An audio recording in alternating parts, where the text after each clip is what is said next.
বাসর রাতে সদ্য বিয়ে করা বউকে ঘরে ফেলে রাতের অন্ধকারে নিঃশব্দে বাড়ি ছেড়ে পালিয়ে যাওয়া সেই দুঃস্বপ্নের মতো রাতটি আজও স্পষ্ট হয়ে ফুটে ওঠে আহিরের মনে।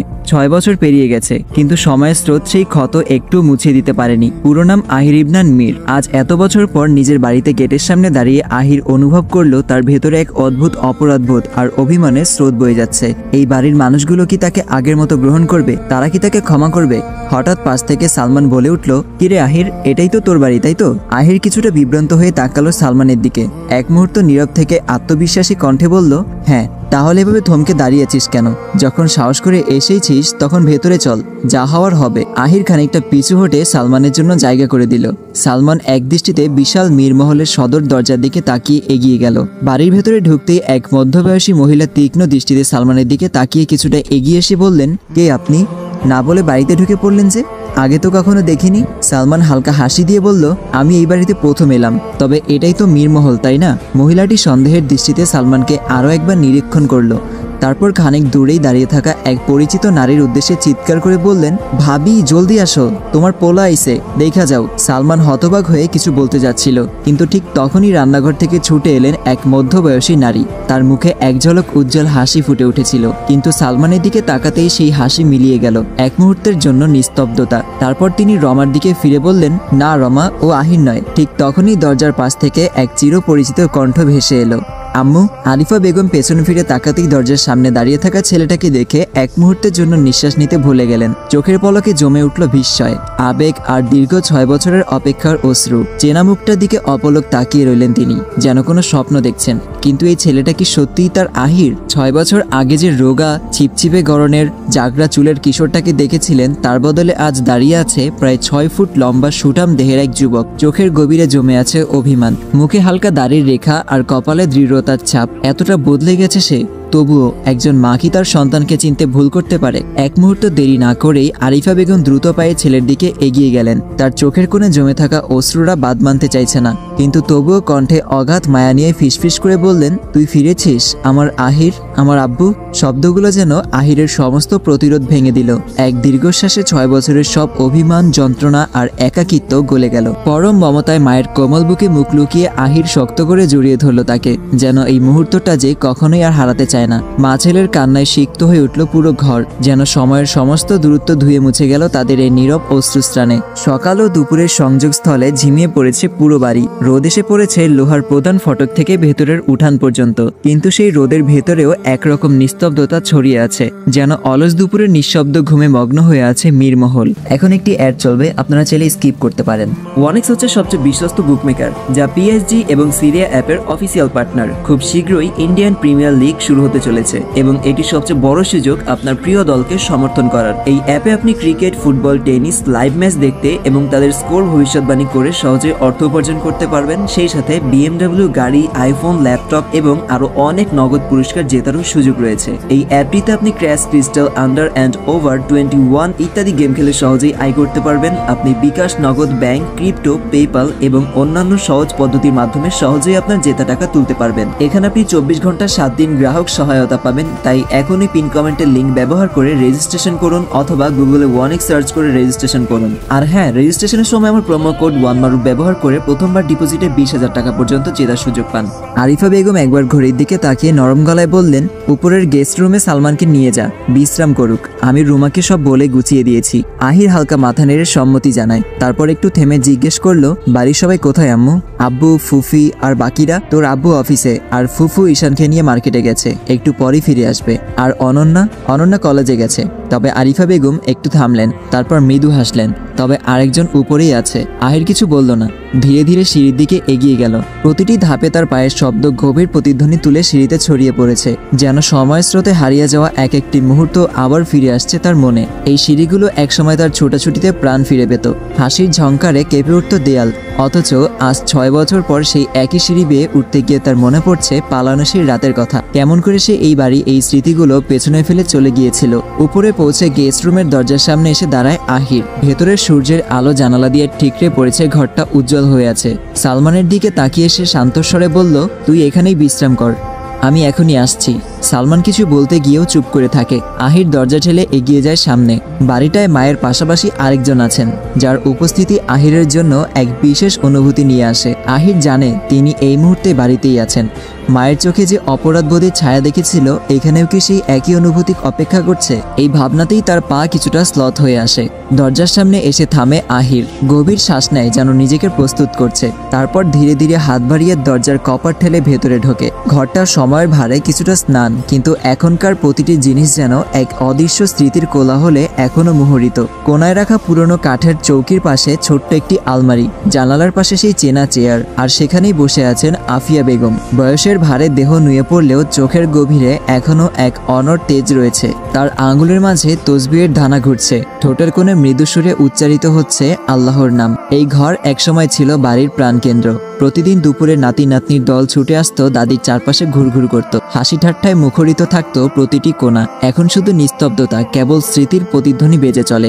আহির থমকে দাঁড়ায়, বুকের ভেতর মোচড় দিয়ে ওঠে। এক মুহূর্তে স্থির থেকে সে এগিয়ে আসে। আফিয়া বেগম ধীরে ধীরে তসবিহ থামিয়ে অনুভব করেন কারো উপস্থিতি। হালকা চোখ তুলে তাকিয়ে খানিকক্ষণ কিছু না বলে শুধু দেখেন সামনে দাঁড়িয়ে আছে এক চেনা ছায়া। কে?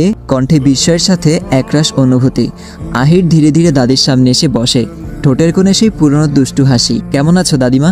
আফিয়া বেগম কিছুক্ষণ চুপচাপ তাকিয়ে থাকেন, যেন চোখের সামনে যা দেখছেন তা বিশ্বাস করতে পারছেন না।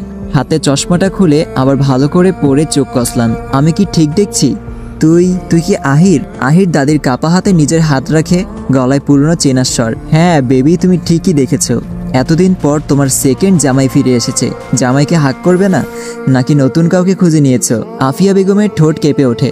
কোনো কথা বলতে পারেন না তিনি, শুধু কাপা হাতে আহিরকে কাছে টেনে নেন, শক্ত করে জড়িয়ে ধরেন বুকের মাঝে। তার চোখের কোণা ভিজে যায়, গাল বেয়ে অশ্রু নেমে আসে।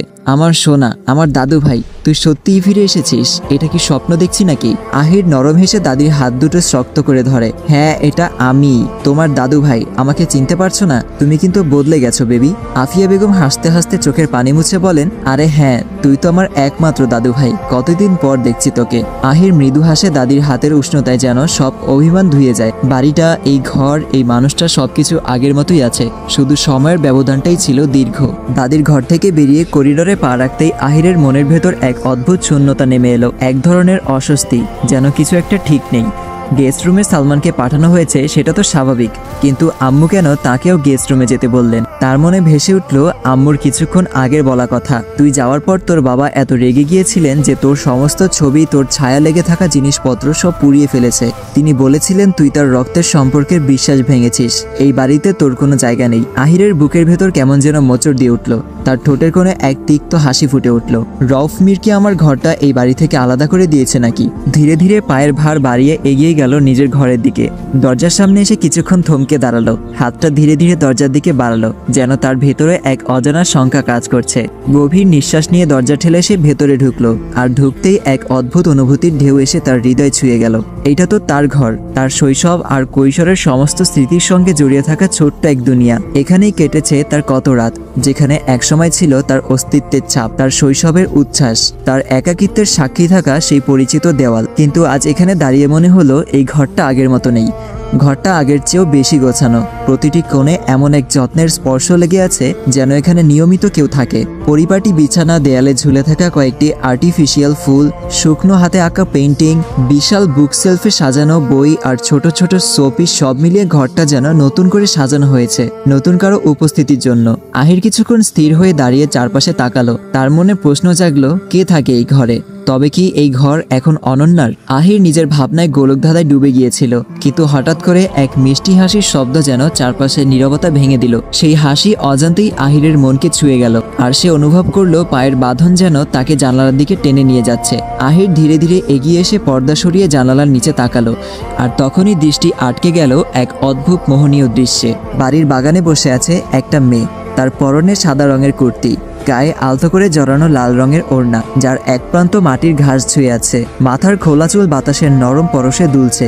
সূর্যের সোনালি আভায় সেই চুলের প্রতিটি ঢেউ যেন এক অদ্ভুত মায়া জড়িয়ে আছে। চারপাশের সবুজ ঘাস, আকাশের ছায়া আর হালকা রোদের কোমল আলোর মাঝে মেয়েটিকে মনে হচ্ছিল যেন কোনো স্বপ্ন থেকে উঠে আসা এক অপার্থিক প্রতিমা। আহির এক দৃষ্টিতে তাকিয়ে রইল। এই মেয়েটিকে মেয়েটির চারপাশে ছড়িয়ে আছে এক নীরব মায়া। তার পাশে মাটিতে দৌড়ে বেড়াচ্ছে কয়েকটি খরগোশ। নরম তুলোর মতো সাদা ছোট্ট প্রাণীগুলো কখনো তার কোলের কাছে এসে লাফিয়ে উঠছে, কখনো দূরে গিয়ে খেলা করছে।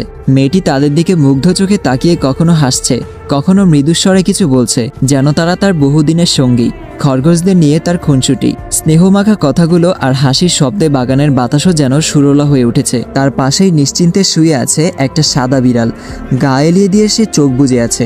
মাঝে মাঝে খরগোশদের দিকে এক ঝলক তাকিয়ে আবার আলসে ভঙ্গিতে চোখ বন্ধ করছে। তার চোখে কোনো উদ্বেগ নেই, যেন এই ছোট্ট দলের নির্ভরযোগ্য পাহারাদার সে। আহির জানালার আড়াল থেকে তাকিয়ে থাকে। তার চারপাশের সমস্ত শব্দ যেন হারিয়ে গিয়েছে। বাতাসের মৃদু দোলায় মেয়েটির উঠতে থাকা চুল, তার হাসির ছন্দ, খরগোশদের প্রতি তার বন্ধুত্বপূর্ণ আচরণ সবকিছুই এক অদ্ভুত সম্মোহনে তাকে আবদ্ধ করে ফেলেছে। আহিরের চোখ ধীরে ধীরে মেয়েটির দিকে স্থির হয়ে যায়। অনন্যা স্কুল থেকে ফিরে এসেছে বেশ ক্লান্ত। পায়ের জুতো খুলে ব্যাগটা সোফার উপর রেখে সে পানি খেতে গেল, কিন্তু গ্লাস হাতে নেওয়ার আগেই পেছন থেকে এক উচ্ছ্বসিত কণ্ঠস্বর ভেসে এলো, অনন্যা, তোর ভাইয়া ফিরে এসেছে। অনন্যার শরীরটা মুহূর্তেই সজাগ হয়ে উঠল। অবিশ্বাসের সুরে সে ফিরে তাকালো, চোখে একরাশ বিস্ময়। ভাইয়া এসেছে সত্যি? আরিফা মুচকি হেসে বলল, হ্যাঁ রে, ওপরে গেস্ট রুমে আছে, যা গিয়ে দেখা করে আয়, আর ডেকে নিয়ে আয়, বলবি আম্মু খাবারের জন্য অপেক্ষা করছে। কথাটা শুনেই আর এক মুহূর্ত দেরি না করে সিঁড়ি বেয়ে দ্রুত উপরে চলে গেল অনন্যা। তার হৃদয় তখন উত্তেজনায় ধুকধুক করছে। এতদিন পর ভাইয়াকে দেখবে, বিশ্বাসই হচ্ছে না। গেস্ট রুমের দরজাটা সামান্য খোলা ছিল।